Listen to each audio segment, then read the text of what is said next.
It's the last day at Kansas State Salina. I'll take advantage of the fact that there's no one on campus, so I'll show you the maintenance hangar. Let's go.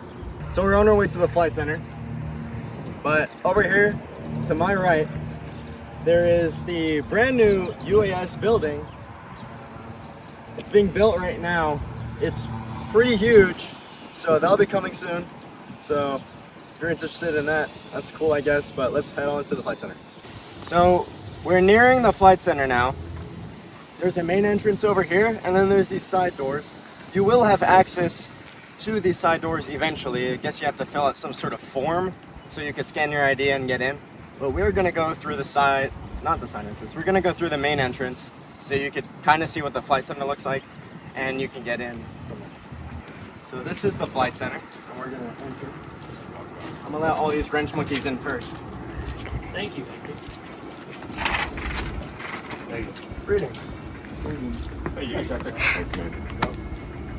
right, let's follow in after them.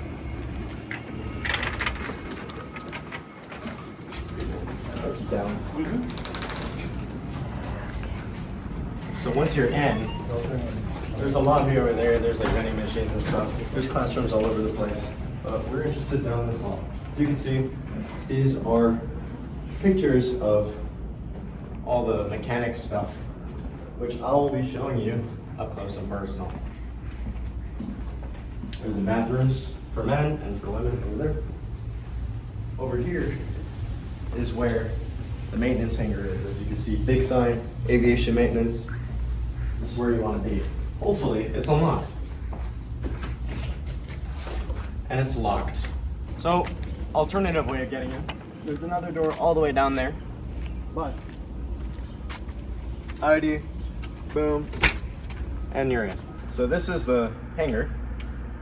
Over here on the right, you have some cleaning supplies. You got emergency eye wash station and just like a shower for chemicals and stuff in case you get something on you. Likeliness of that happening is very low.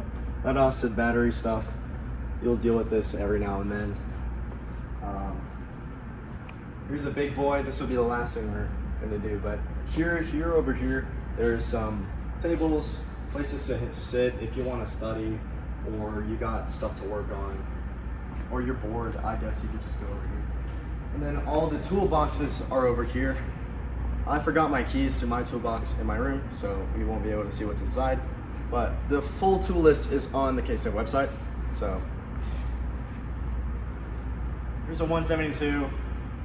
There's another one of the same model right behind it. There's a 172 RG. We'll get to that later. Right here is a very old Piper Cherokee. You get to work on these planes every now and then. So first semester you won't really touch the planes. You'll mostly be working over there in that workstation that we'll see soon. But second semester and beyond, you'll be touching the planes a lot more, and it's a lot of fun. Here is a Cessna Skycatcher. I think it's very cool. They are in pristine condition because these never actually flew. So all Skycatchers were grounded from Textron because there was some sort of malfunction or they just weren't safe to fly. Not entirely sure, but you can't really fly them. These are some trainers. The one on the left we just use for inspections and that sort of thing. This one on the right, if you were to come closer, you could see on the side here, it has retractable landing gear. And these landing gear would go up into the fuselage, and it's just a neat way to demonstrate how the system works. And then this is one of the boards you use in environmental systems and stuff. So this would be de-ice protection. And then there's some other boards all over the place that you'll have to mess around with. These are helicopters, which you don't really have to do too much with yet, but they're pretty neat. You can sit in them. No one's really picky about it, so you could check them out whenever you want. Over here is the workstation. This is where you're going to be doing almost all of your manual labor stuff, even just general labs. You'll probably do it here more than anywhere else. There's some stuff for sheet metal. There's some brakes, and there are some shears.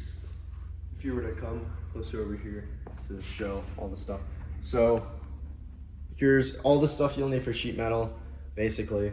And, oh, luckily enough, someone left their project. So, this is what you're going to be manufacturing as the last thing. This is wrong, okay? This repair is wrong by far. But this is the end goal that you'll be doing in sheet metal. Very difficult to do, it takes a lot of time. Do not slack off, okay? Get ahead as far as you can early on. More stuff over here. You've got drill presses, you've got toolboxes that, for my classes at least, it was from a certain instructor, which is leaving. So I'm not sure if you'll have access to any of these toolboxes. There's one over there as well, but yeah, just make sure you have your own tools. So drill presses, you've got a bandsaw here. It's not technically a bandsaw, I don't really know. But then you've got stuff for wood. It would be neat if we could use this for sheet metal, but you can't. So you gotta file away and all that. It's not really that fun. But yeah, there are vices and stuff. Over here is where you'll do your basic electricity. This is where you build circuits and whatnot. It's pretty fun stuff, at least for me. I think it's kind of easy. I did this stuff in high school, but it's a really good representation. As you can see, you have your negative voltage port, positive voltage, and then these are like resistors and stuff. So this doesn't really do anything. This is probably just a part of a circuit, but you know, you get to build circuits and stuff, so that's really fun. These, as well as these vices over there, we kind of use them for electricity because we created like a little circuit board, little ordeal, so that was kind of fun. You can use these as well if you want to get more like magnified stuff if you can't see well, or you just think it's kind of cool. I see no purpose in that. You're not dealing with microscopic stuff. Over here, there's more engines. There's some on the other side of the hangar, but most of them will be stored here. They're all turboprops, and you don't really deal with these first year. These are mostly second year stuff when you actually get into propulsion systems and whatnot. You do safety wire some stuff on this your first semester, but that's about it really. Lots of turboprops. This station, there's something for spark plugs you deal with a little bit. And then there's just some tools you'll need. There's like a drill press, which is just meant for shaving down like a block. And then there's a bandsaw, which is used for cutting it. Over here is welding. We don't really do welding anymore because the curriculum has changed. And in actual like maintenance shops, they just use welders instead of AMPs. So it's just a separate job entirely. But you still need to know a few things about welding because you still have to inspect and all that, so it's really good to know. Here's another helicopter. There's some stuff in these cabinets as well, just whatever is class specific. There's bottles and stuff. Here's an experimental plane that they're working on. This is for the professionals aviation maintenance club. It's kind of cool. It's got a lot to work on. I guess this is pretty expensive to do as well, so they need a certain level of funding. It's missing an engine, so I don't think this thing will get much progress in the near future. And over here is the hangar door. Obviously I'm not going to do anything with it, but you would turn this to the on position. As you can see, it says off here, and this is on. And then you would hold this button and follow it as the door opens.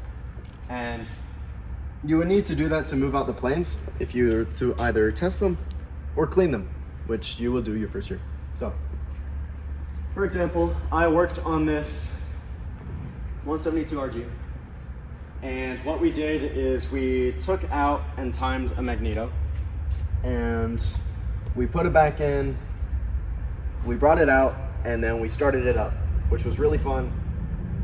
It was a lot of work and we were pretty nervous to do it, especially since one of the other magnetos backfired, which scared the absolute shit out of me. But yeah, this was really fun. And honestly, I like some other things that we did with the planes, like this Piper here.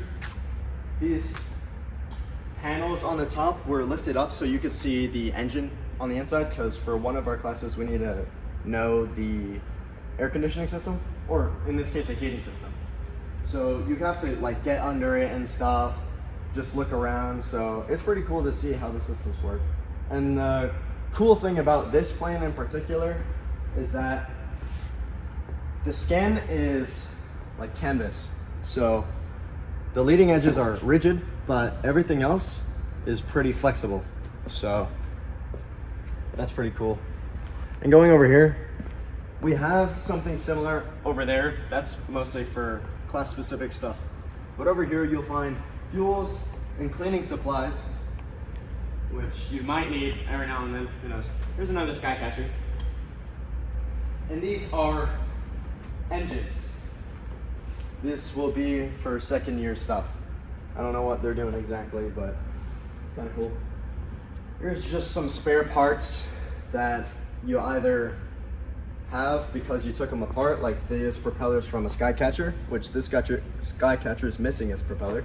So that's where they store it in the meantime. And these are some engine stuff. You do start this up. So it's like a trainer sort of ordeal. I think this is similar in the back. And these are just trainers and whatnot. This is just a representation of what an engine looks like, so you can see. And it has rotating parts. And as you can see, it's very cool. You won't really do much with it. It's just kind of like a representation, at least for your first year. This would be the power plant lab. You'll go here a lot for your second year.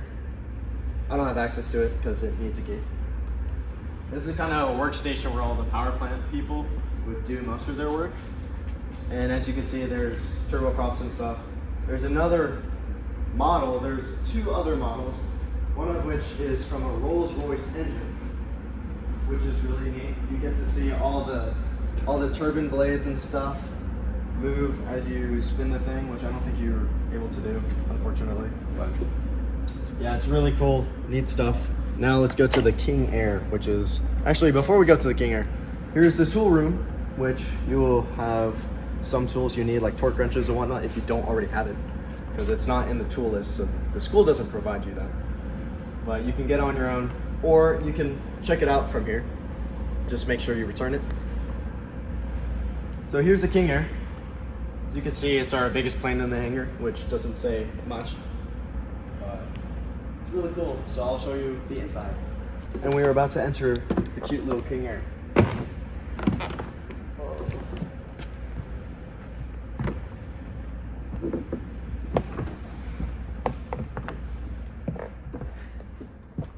So here's the cabin. It's really small, but it's kind of nice. These do come out awesome, right? You can come in here if you want to work on something, or you just want to chill with friends, that sort of thing. Just make sure that professors don't see you. But I don't think they really care. But behind you is like a toilet area. You don't really need to do anything over there, really. And then this cockpit area, if you will show them the cockpit, it's kind of cool. You could sit in there. You can mess with the controls as well.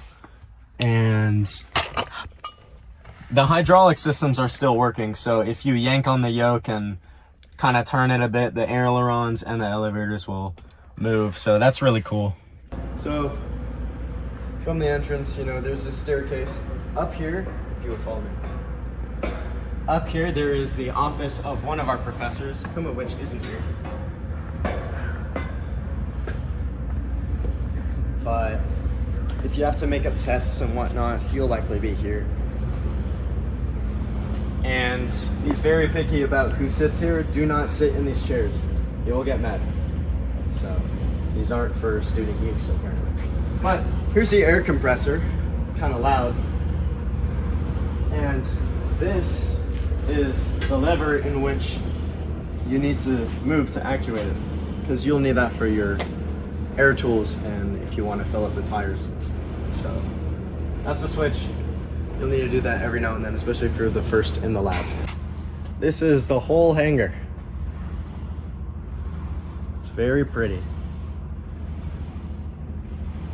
Now it's not very big, but it does have everything that you need, except for a turbine engine. But turboprops are just as good. Well, thanks for joining me on this tour. It was really fun showing you around. I love this place.